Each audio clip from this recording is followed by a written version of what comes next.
the fear mongering, which is that China is the new debt credit monster, and that some African assets, which of course are used to de-risk the loan, will be taken over by China. There's no experience of it. As I said, the Chinese are learning the ropes, but I'm sure they know that the first time they take over a port belonging to a country, forcefully take over a choice national asset, that's when their popularity goes right down the tube. So they don't do that.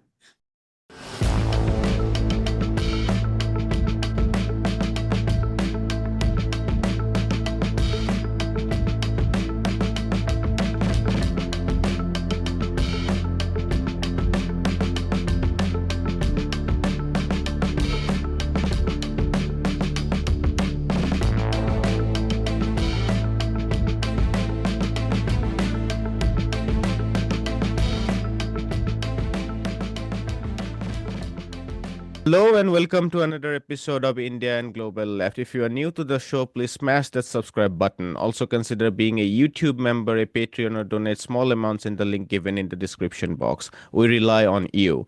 But without further ado, let me welcome Charles Abugre. Charles is a development economist, researcher, and social activist from Ghana. Charles, welcome to India and Global Left. Thanks very much for having me. I have been really looking forward to this, particularly because we haven't been able to discuss Africa a lot. And when we started the show, it was our intention that we would bring something from the perspective of the Global South. And so why not start with the impact of globalization on Africa? We have been discussing the impact of a globalized economy on other parts of the world, including the global north. So the promise, of course, was that a globalized economy would mean that low-income countries from Asia and Africa would be able to tap into the capital markets of the developed economies, and they would also be able to export commodities, gaining income. That was the promise. If you can give your assessment of the impact of globalization on Africa. Well, yeah, thanks for that. Maybe we can take a step backwards to a little bit broader, more historical context of globalization. We have to remember that countries across Africa, but also countries like India, were integrated to the global economy forcefully through colonization. In the African context, that integration actually began a long time ago through forced exports of labor from the continent in the form of the transatlantic and the trans-Sahara slave trade. And I think all of our countries have seen these different dimensions of forced labor movements. And that was the first step at integrating African economies into a particular character of capitalism at that time. And former colonization, which lasted for about a century, then entrenched that in the form of a forceful control politically of natural resources beyond labor exports. So the use of domestic labor for extraction for the center economies, imperial economies, and the extraction of those commodities in a certain way. So for nearly a century, the continent in different ways were integrated into the global economy, but as the suppliers of natural resources through the use of cheap labor through the colonial economic arrangement. And many African countries would say that the character of the economies today still reflect that type of integration. So when in the 1980s and 1990s, after a decade or two after decolonization of these economies, the language of globalization emerged. It was simply another mechanism of entrenching the relationship between Africa collectively, African countries individually, and the global economy, then controlled by the same imperial powers. So in the 1980s was when the language of globalization was repackaged, and this was largely as a result of two factors. One, productive capital in the imperial countries looking to relocate to cheaper labor areas. And so the story was sold that low wages, surplus labor was an attraction to investment, and that in this way all countries would develop and would transform. That's one part of it. So driving low wages and reforming policies and laws to ensure stable low wages became one important factor in this new form of globalization. The second was the privatization of public assets, and we have to remember, and I'll get back to that, that but in the 1980s the continent was hardly 2 decades old as independent states, and so they still bore the ideological underpinnings of their post-colonial character, and those the continent was divided basically into two strands of immediate post-colonial leaderships: those that were socialists and pronounced themselves as socialists, which means they were setting about not only to build nation states, but to dismantle all those structures of oppression and structures of extraction that existed in their economies, and to deliberately create alternative economies. So you had the likes of Dr. Kwame Nkrumah of Ghana, and to some extent Nyerere of Tanzania, and they will reform the state in a way, but to create an entirely different character. And the majority of them were nationalists.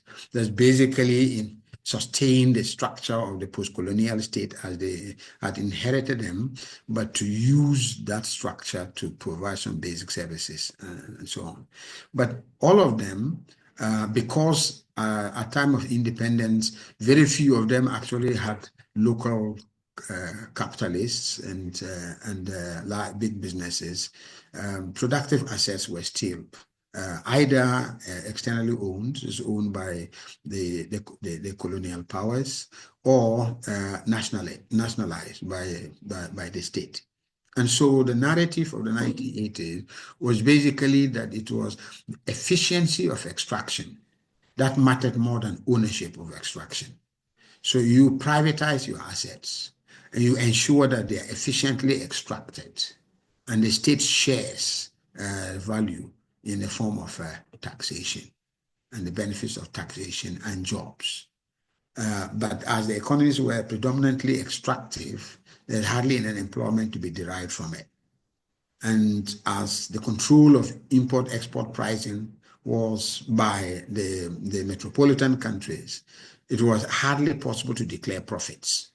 And therefore, corporate taxation had hardly become a factor. But this was sold as a way for government to raise revenue, expand employment, and modernize their economies. So privatization is an essential part of that narrative.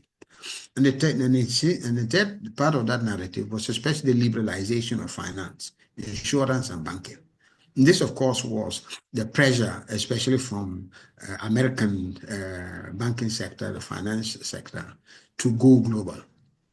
And so although Africa was not their most important market, they were penetrating Asia to a large extent, to some extent Latin America, there was still some pickings to be made in the African financial market. And so they pushed for the privatization of banks. And so you have the Barclays of banks and the SDGs of France and so on and so forth. That basically took over state financial institutions. So privatization, deregulation for low wages and the control of labor became the instruments this time of capitalism, of globalization at that time. And in the 80s and 90s, unfortunately, because across the continent was a heavy dependence on the exports of primary commodities for foreign exchange. The terms of trade crisis in the 1970s and 80s also translated into balance of payment crisis. So basically, prices of commodities declined over a period. This was the period of a secular decline in primary commodity prices and so on. So decline in primary commodity prices also translated to balance of payment crisis, which means debt. And so although the debt was predominantly from public sources, international financial institutions and bilateral sources, they collectively, given that the 1980s and 90s had, a coalition of right-wing leaders in the transatlantic area, so Reagan, Thatcher, Helmut Kohl, and so on and so forth, basically agreed on a new phase of capitalism that meant forcefully deregulating, opening up, and undermining the rights of workers in all of these countries. They also then collectively used their power of creditors, so bilateral creditors, and their control of the two most important, multilateral financial institutions, the World Bank and the IMF, used those as instruments for a basic takeover of domestic policy making. And so in those days, so dealing with restructuring to pay debt then meant that repeatedly these countries were hooked to the IMF.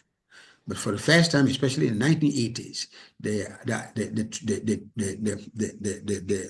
two sister institutions worked hand in hand, whereby the IMF had these repeated standby agreements with these countries. But the World Bank became a more dominant actor, because their role was to ensure structural reforms. So you had structural reform of the mining sector, so new mining sector laws were done, structural reforms of public sector enterprises, state-owned enterprises, water, electricity, and so on and so forth. They oversaw the basic dismantling of public control, public ownership of public enterprises, including natural resource extraction area. So that period of the 1980s and 90s was one of the most heavily interventionist, period of metropolitan countries in Africa.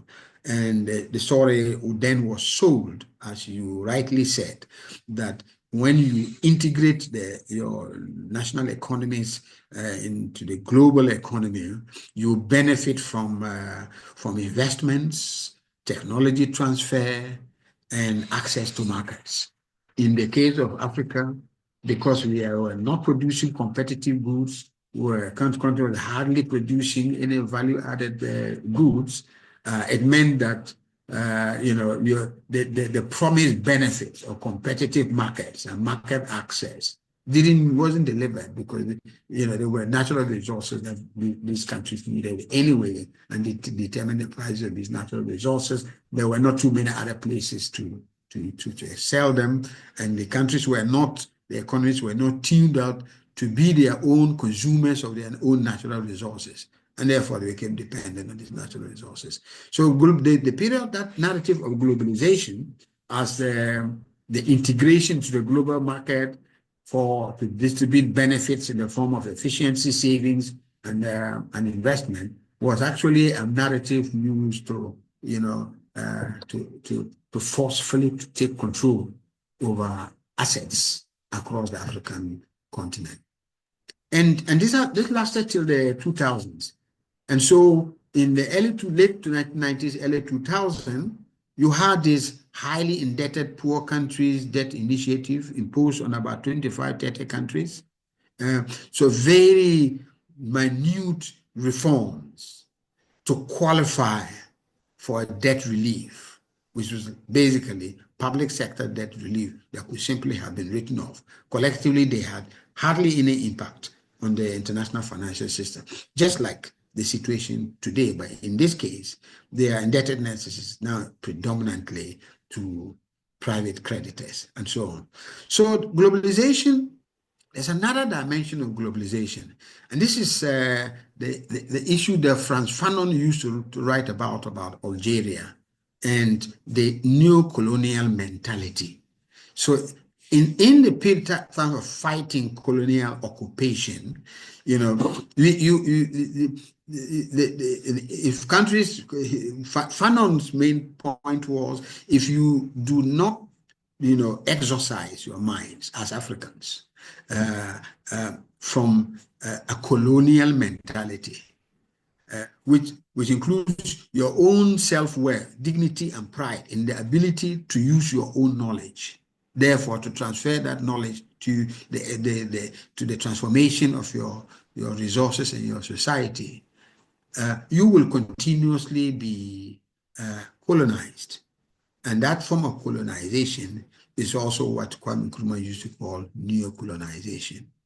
And he called it the last form of imperialism. And so that mental colonization became very intensive in the period of 80s, 90s, and so on. So it was a period where the narrative of economic policy and economic efficiency was basically neoclassical economics, and that any form of state participation in the economy, from the ownership of assets to co-investment in assets to regulation of assets, were seen as detrimental. And so neoclassical economics that imposed on the departments of economics all across the continent, the view being markets are self-correcting. What you need to do is to take the state out of it, and markets will correct themselves. And then, so all of them began to be, private sector is the engine for growth. So we had a narrative like this, as if this engine didn't need oil and didn't need a body to function. And so this engine of growth meant dismantle the body and take away the oil. But that's the private sector. And so even departments of economics were reformed, and curriculums were rewritten to create a different narrative, the recolonization of the African mind. So you hardly find an economist, you know, a little younger than my generation, that knows anything about Keynes, let alone Marx and Marx's contribution, you know, to economic thought and so on, or, you know, Schumpeter, and they are thinking about what you do to create innovation from what you have. It's really typically so.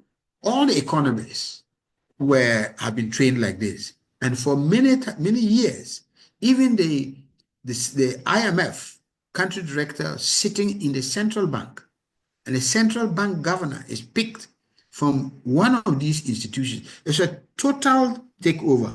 Nkrumah would be staring in his grave about how neo-colonization became complete in the 80s and 1990s.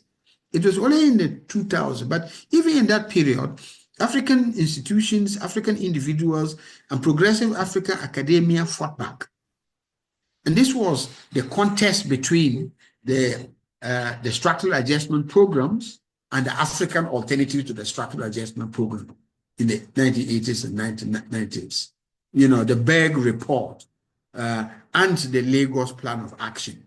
So there have always been contestation of ideas, but the progressive ideas didn't take hold, largely because of total institutional capture. And so you had a disjuncture between, say, the United Nations Economic Commission for Africa, where the ministers of finance will go to the finance ministers meeting and say very progressive thing and sign off to the alternative framework for structural transformation.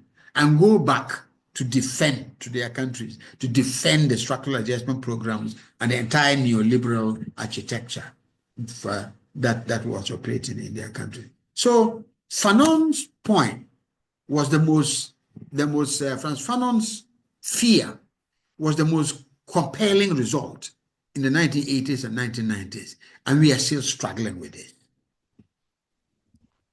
What you are saying is that it was a moment where the imperial, there was a globalization of not just imperial structures of trade and capital flow, but also globalization of imperial thought, imperial economic thought, and both of them went hand in hand, and so there was a national narrative that emerged, which kind of went very neatly with the global narrative of globalization.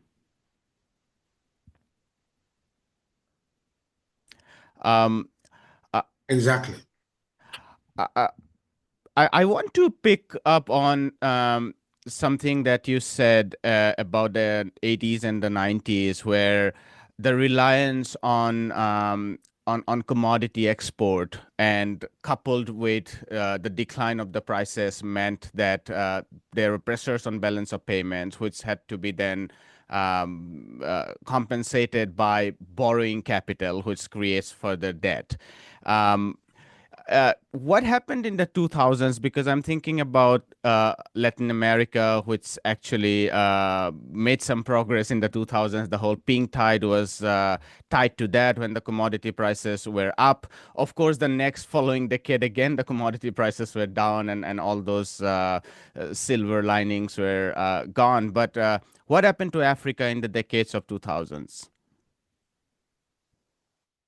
So unlike Latin America, the Venezuelans or even the Chileans and so on and so forth, where even first and foremost, they had a slightly longer period to try out import substitution industrialization. There was an industrial infrastructure put in place. So even when you reform them or you privatize them, you build upon a base.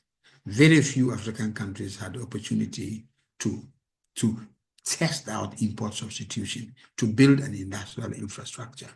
And so the few that did were basically dismantled, not restructured in the period of structural adjustment programs. So Latin America had a chance of reforming, transforming, making things a little bit more efficient and building mixed economies in a way that many African countries did not have. So the 2000s accentuated natural resource extraction in exactly the same way. So that's the first one. So in a sense, they were what remained to be privatized was privatized. Secondly, then there was an alliance of compradors, the local comprador and external capital, which was building on the narrative. The private sector is better than any public sector. So you had the same public sector entities that also had private sector companies that basically did deals with imperial powers.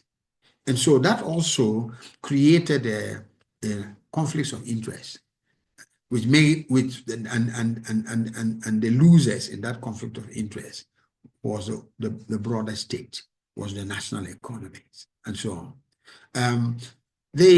After about nearly 2 decades of structural adjustment reforms, the early 2000 had a brief moment of growth, and that brief moment of growth was also natural resources related. This time, as a result of increased demand by India and China. India for gold, China for everything else. That was an alternative market. It also, at that time, because of that increased demand for African natural resources, it meant that GDP growth increased a bit. Economies rebased their GDP, so GDP grew. That basically increased their scope for borrowing. And for many of them who had gone through this HIPIC restructuring, also meant that some of the debt relief arising out of this painful experience increased the fiscal space. At that time, then came the view, but these countries, in any case, because they are still heavily natural resource export dependent, means they have a repeated structural balance of payment problems. So the structural balance of payment problem, they are repeatedly going to the IMF. So my country, Ghana, has gone the 17th times and is probably looking to go the 18th time. And so every 2-3 years, they're back into the IMF. Then they're continuously upholding to those structural reforms. So within that period, the institutions like the IMF that actively encouraged these countries that had seen some modest growth and therefore by pure GDP terms were able to reclassify themselves as lower middle income countries were directed to the private capital markets. And you have to remember that for two to 3 decades, the repeated structural adjustment programs and the austerity that went with it meant that many of these countries built up a large deficit of infrastructure needs, water, electricity, roads. Hardly any of them had any functioning railways outside of South Africa and so on, Southern Africa. So even their railway system was crumbling going forward. So this large pool of infrastructure required development financing to overcome of the type that the World Bank was meant to be in the early days in Keynesian thinking. So countries at early stages of development can have access to long-term financing that at relatively cheaper costs, that far below market costs, which will enable them to invest in the structural factors of sustained growth. So all of that in the 2000s, the role of the multilateral institutions as sources of long-term finance also declined, and the countries were then driven into private capital. This is how the new debt crisis is private debt, almost to no exception, all dependent on Eurobonds. But the Eurobonds are sold at average 3 to 5 years at interest rates far above, the over several times what the metropolitan imperial countries borrow. So short-term borrowing at very high cost. And they have tried to apply this short-term capital to infrastructure. Then you have a time mismatch, which is the debt is matured, by your road, you haven't even finished constructing it, let alone for the road to stimulate additional growth from which you can generate the taxes and so on. That's the first one. The other thing is, because it did not then have an industrial base at all, it meant that these countries were continuously dependent on imports for everything, including consumer goods. So, and the failures of many African states is also their inability even to feed themselves from lands that may be even productive. That means it's continual dependence on, imports. You have to have a matching source of foreign exchange. And if your main source of foreign exchange is either borrowing from expensive short-term sources or on commodities which you hardly have control over, both in terms of ownership and external prices, you can see how the crisis is repeated. And so 2000s up till now has been this building in this initial phase of some dimension, some optimistic growth scenarios, which basically then translated back into dependence on the worst sorts of debt. And as we know of private capital, it's not only expensive, but it's also procyclical.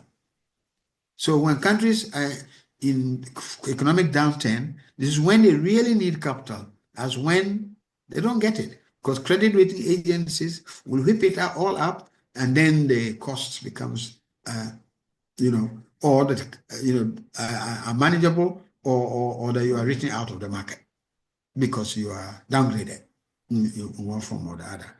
This is the story post the 2000, an initial period of optimism, but collapsed right back to the 1990s and 80s in an even more insidious way, largely because of the inability of the economy to transform itself. The bright spot again is Asia. In fact, during the period of Lula, so there was also a triumvirate of for Africa of Brazil, India, and largely China that had an alternative source of capital.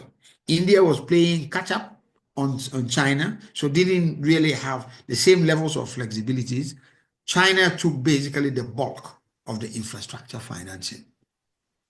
But of course, China was also using the same rule book as the metropolitan countries in terms of, and had very little experience in financing, development in developing countries. So that also started to run into another crisis. So when we talk about the current African debt crisis, it is both private debt. There is still a substantial amount of debt owed to the multilateral institutions, because for them also it's a continued political instrument of control. And then you have Chinese debt. And China is still learning the ropes on how to deal with these kinds of countries. So 2000 did not become Latin American moment, largely because it did not inherit or did not start with a foundation of some industrial potential. And you have to remember that the only ones that ever had a foundation were settler colonies, South Africa, in the same way as you have settler colonies, in Latin America. So they build the infrastructure economies for themselves. For non-settler economies, purely extractional. So much to ask you on that, but if I can, for now, pick up on the China story, because there is a larger Western narrative about Chinese debt trap, which is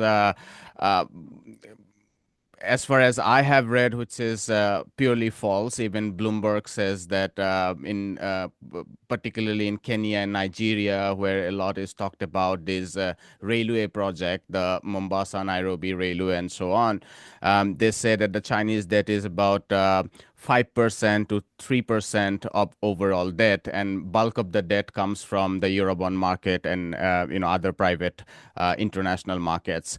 And tied to that is this idea about, and correct me if I'm wrong there, the case of Angola I have read is where the Chinese debt is very high.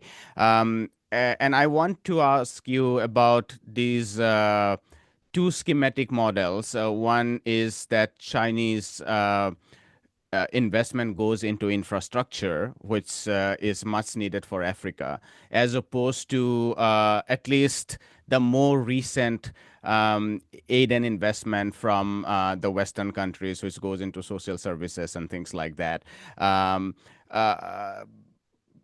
correct are these assessments? Largely, Chinese investment is largely infrastructure, but also linked to natural resources. As I said, they are newcomers in the game. They are also quite risk averse.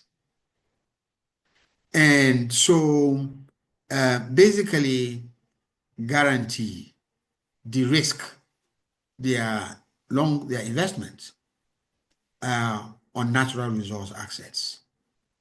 It's either natural resource access or service contracts. So in the case of Ethiopia, for example, during the period of Prime Minister Meles Zenawi, they didn't have known natural resources to extract.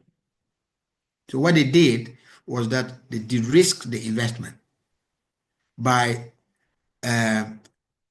committing a certain proportion of the services, spare parts, labor to China. So you basically, they take back a portion of that by increasing the supply of services. So each de-risk these things in different ways. And from the African government side, the levels of efficiency in the management of infrastructure contracts with China varies from country to country based on levels of political discipline. This is very, very important. But the fear mongering, which is that China is the new debt credit monster, and that some African assets, which of course are used to de-risk the loan, will be taken over by China. There's no experience of it. As I said, the Chinese are learning the ropes, but I'm sure they know that the first time they take over a port belonging to a country, forcefully take over a choice national asset, that's when their popularity goes right down the tube. So they don't do that. They are continuously restructuring the debt. But China gave Africa some option. So some policy space. So although many of its practices can be improved, China coming to Africa for infrastructure needs are crucial. And it was crucial for giving the continent somewhere else to lean on. In the early 2000s, India's role in the African economy was mainly through export credit loans. But that was also important. They were mainly in the processing sector. So you will have machinery supplied by the Export Credit Bank of India to a tomato processing company or the state for tomato processing. I think that remains absolutely crucial. Africa's failing if I take Ghana, for example, in that context, was the inability to deal with the agricultural sector to supply the volumes of tomatoes needed to make the machinery supplied by an Exim loan operate to full capacity. Okay, so there are these issues of transformation, but nevertheless, there was a source of export credit for machinery, for tomato processing. And this has become quite important. There's one other thing about the Chinese and Indian, the Chinese involvement, which is less spoken about, is small technology transfer. Like the machinery that is non-proprietary, but which is needed by small businesses for packaging, for labeling, for sorting, for feeding of birds. They have become quite cheap. And therefore, if you go to supermarkets, you find packaged agricultural products, labeled agricultural products that add value to these small businesses. It's a very important area because the transformation of Africa is impossible other for most of them than from agriculture. And a serious relook at the ownership of assets so that there's a much better benefit. So there's also another thing about the Chinese involvement in mining and all of the tensions that involve in it. But they are not the biggest creditors. Their share of African debt hovers around 80% and 20%. And so the biggest creditors are still Western creditors, either private creditors or Western dominated institutions. And your difference is that the West supplies social service. It's only partially true. A very targeted social services, education, healthcare is predominantly domestically provided from domestic local currency. You build schools, hospitals, pay teachers, all of that is domestic currency. It's not foreign loans. You supply drugs. Yeah, USAID had a role to play in it, especially HIV AIDS, but they are not the predominant suppliers of health services. Neither are they a serious supplier, any of them, of education services, for example. Those are African states. And those are vestiges of both the initial socialist leanings or nationalist leanings, all of them united initially around at least three areas to, bring an end to poverty, hunger, and disease. And in each of the constitutions of all these independent economies, you have this poverty, hunger, and disease. Poverty, ignorance, and disease, which is education, healthcare, and incomes, cutting across. So as for health and education, they are predominantly domestic policies. Whether they're effective, efficient is another matter, but the role of foreign credit or foreign aid in these things are actually minimal. But USAID matters to the extent that they are helping with vaccine procurement, with HIV drugs procurement, which were heavily fought for. But the procurement, the production of generics is Indian. And you begin to see, in my country, a number of pharmaceutical firms in partnership with Indian pharmaceutical firms.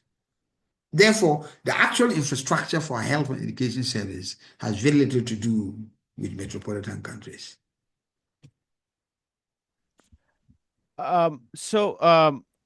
What you are effectively saying is that loss of ownership has meant the fiscal capacity of the states has meant the loss of fiscal capacity of the state, which also means greater reliance on external markets, greater reliance on foreign borrowing, and so on. So, and on the other side is the inability to diversify. So Ghana would be dependent a lot on export of gold, but they would also be importing a lot of other commodities, and other can think of the petroleums. A lot of countries from Algeria to Angola to Nigeria would be dependent on petroleum, but at the same time they would be dependent on imports of a lot of other commodities. So the question then becomes is uh, how do um, how do the African countries become more self-reliant? How do you mentioned about the inabilities to serve tomatoes, so which means that there should be some focus on agriculture, and in terms of value addition, in terms of investment in infrastructure and so on, there has to be, of course, the states should play some role, but what is your roadmap? What's the solution, and what is the alternative in terms of regional trading? Because um, they don't African countries might not have to rely a lot on India or China or elsewhere if they can effectively make some trading arrangements among themselves.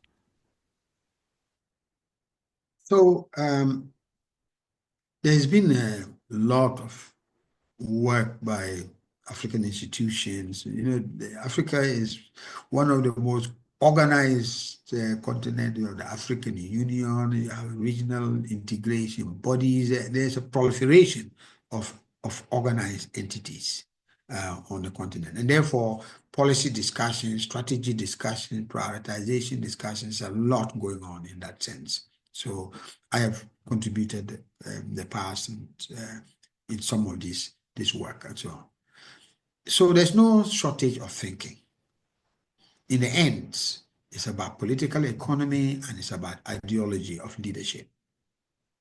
And this is very important.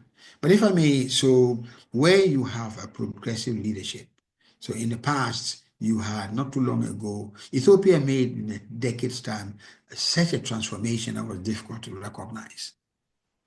But after that, Meles Zenawi died, it sank into conflicts in one form or the other, a change of leadership, and then you have an urbanization strategy, focus on modernizing Addis. So Addis is very modern, but the rural side is very poor. The ideology really matters of leadership, but that's what the system spent 20 years trying to kill. So that's one part. But there are some solutions. Some of them, as we say, and you're right, you have to start with your neighbors. I think having said so, I know that India is a large population, so it's one entity. It's about the same size now in terms of population as Africa, which is several times the geographic size, scattered all over the place, a large, well scattered. But starting point has got to be your neighbor. And this was the idea of regional integration. Ghana must trade with Burkina, Niger, Mali, Ivory Coast, and Nigeria. This is the essence of ECOWAS. Kenya must trade with Tanzania, Rwanda, Burundi. If they trade among themselves a lot more, there will be no need to use the US dollar to mediate it.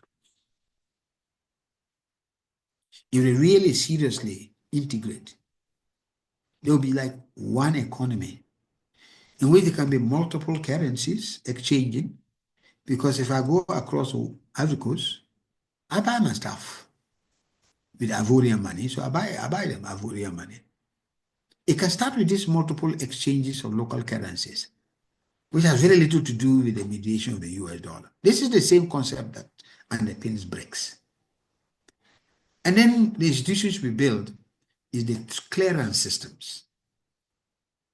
And see how these regional clearance systems integrate across regions in time. But the heavy mental dependence of foreign goods has made it really difficult for countries to trade among themselves, grow the things they need to eat, and eat the things they need to grow, as Nyerere used to say. But when Thomas Sankara, one of the icons of clear political economy thinking on the continent, far clearer than the likes of Mandela and so on, within a very short period, transformed the mental attitude of Burkinabes, so much so that they're actually the major supplier of all sorts of goods, although they're in a drier part of the Sahel, to Ghana than Ghana. It's a very production-minded mentality. It was the same thing Meles used to say. You have to be production-minded, not consumption-minded. You have to worry more about what you produce, not the sophistication of what you consumed. Frantz Fanon again. It's a serious problem going forward. So we address that problem, we integrate. The likes of Samir Amin would argue that until you create the conditions to delink, by delinking doesn't mean autarky.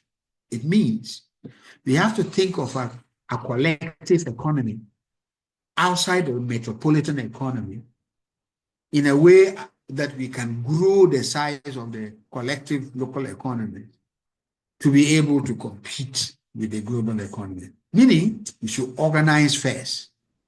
We should use what we have first. We should value what we have first, and so on and so forth. Nkrumah's main point at that time was it is impossible actually to compete with large societies and economies unless the continent became one entity. And that means even I should federate, with each country having their governor or whatever name you gave it. but you dismantle the domestic trade barriers. You dismantle the domestic investment barriers. And you dismantle the movement of people on the continent. Unless and then you have one foreign policy team, which is what the African Union has been trying to do, but with a collection of 52 or so egomaniacs, and each of them, running a small dynasty in their own places, it's impossible to have a collective foreign policy. And that means you can't really negotiate. So Nkrumah's point was, until this problem was addressed, we were going to continue to be divided up, and we were going to continue to be subjected to the mental colonization that Frantz Fanon used to talk about. Okay, so there are thinking, if we did more about ourselves, we will minimize the need for the dollar to mediate all transactions. And it does mean that we shouldn't import from outside of the region. It means that you are not looking for foreign exchange to, pay for things that would otherwise have been done by local currency or neighbor's currency. That thinking is going on, which is the reason why there's all sorts of conversations about an African monetary system, an African monetary union, but it always comes back. We are even working on an African credit rating agency. So there's no shortage of initiatives. But we hit the Kwame Nkrumah's problem and the Frantz Fanon problem repeatedly.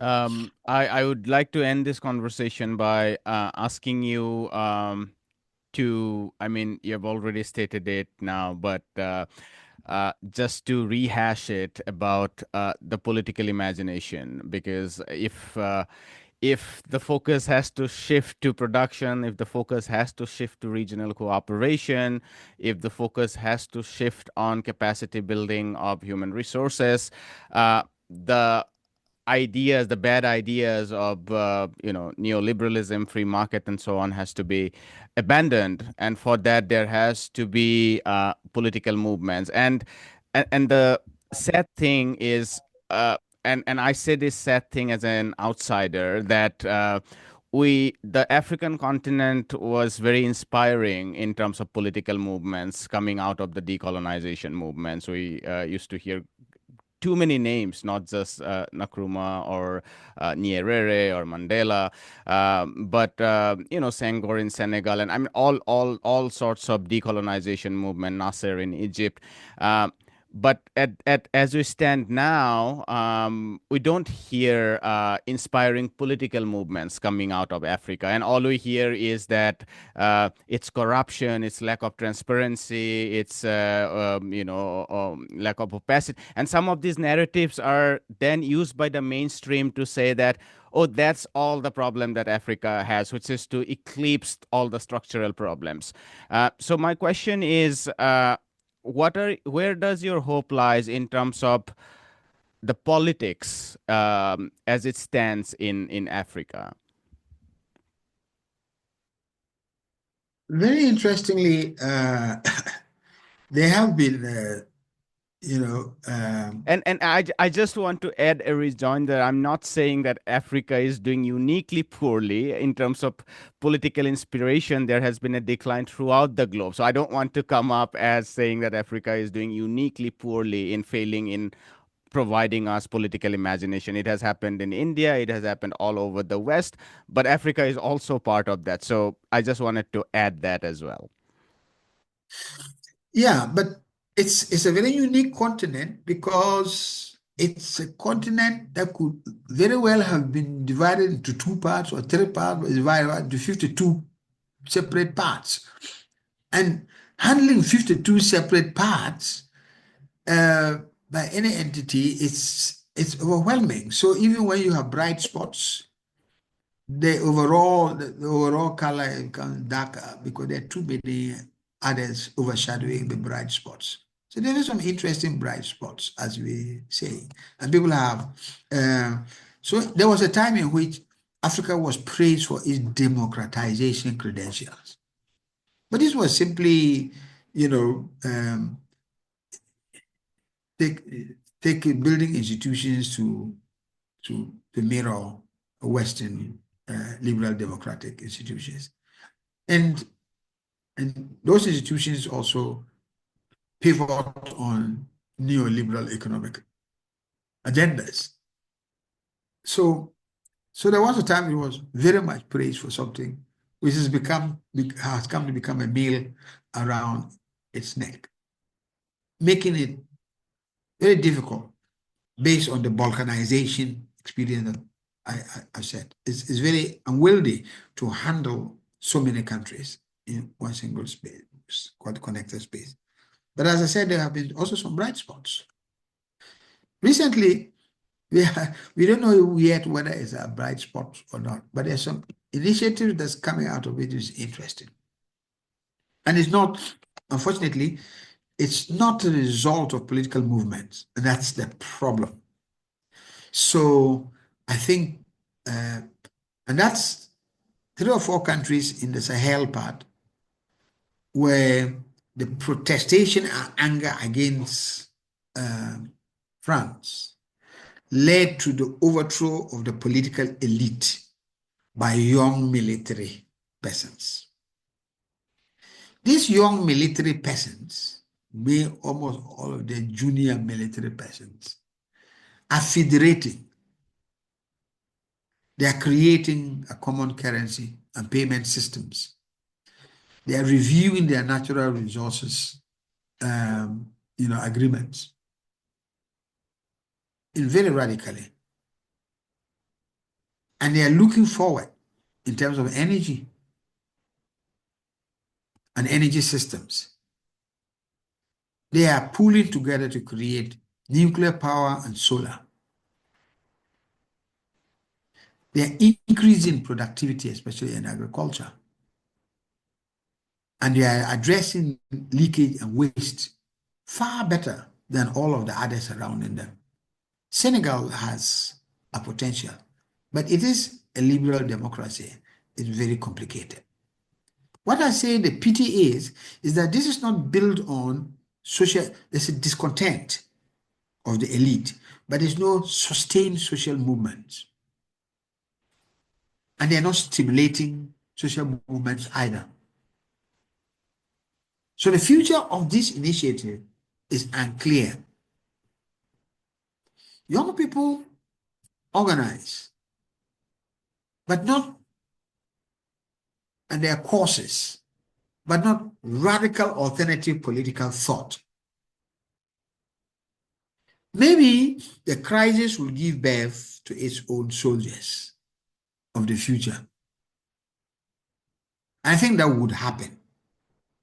And perhaps it will emerge as these voluntary associations of leaders of common minds, shared thought, that pulls their space together in a way that East Africa used to do. The East African community of Kenya, Tanzania, Burundi, Rwanda. Maybe the crisis in South Africa, which still has political movements and social movements, the legacy of the ANC, that the fracturing, political fracturing can bring to birth more, political movement that reach outside beyond South Africa to their regions, that takes a regional collective approach and not just a racial one.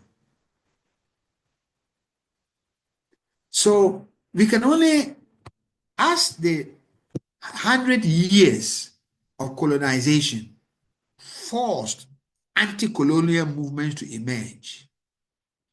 Maybe this period of imperialism and new forms of subjugation may create its own movements. Workers' organizations are in trouble because state enterprises were killed, private enterprises are fractured, and so they are unable to deal with movement. Formal employment is decimated, And so trade unions are very weak. Student unions, there are some brightness because some of them do join some progressive political organizations, like in Senegal. Problem is also in the case of West Africa, there's a religious crusade. So a different type of back to the early stages of 19th, 15th, 16th century, in which, retrogressive, reactionary, religious manifestation take young people away from a broader political struggle for social justice into individual miracles. No one So can my answer, no one yeah, can relate to that more than Indians. yeah. And so we would say that because we still, as nation states, relatively young, there is no telling how things emerge. And secondly, it is also fast urbanizing. Urbanization process will generate its own social pressures and movements. It was for too long too rural and dispersed, which makes it very difficult to organize. But it is fast urbanizing that creates different conditions for different social movements to emerge. That's all I can say. I'm glad you pointed out to the positive, some bright spots in the Sahel region, in the Francophone world, because far too often the mainstream media ignores anything that could be bright in in Africa. Uh, Charles Abugre, thank you so much for your time, and this was such a honor and privilege to have you on. Thank you so much. Thank you very much for having me. Hi, my name is Ayushman. I, along with Jyotisman, have started this platform. In the last 2 years, we have tried to build content for the left and progressive forces. We have interviewed economists, historians, political commentators, and activists so far. If you have liked our content so far and want us to build an archive for the left, I have two requests for you. Please do consider donating for the cause. Link is in the description below. Also, if you are not able to do so, don't feel sad. You can always like our videos and share our videos to your comrades. Finally, don't forget to hit the subscribe button.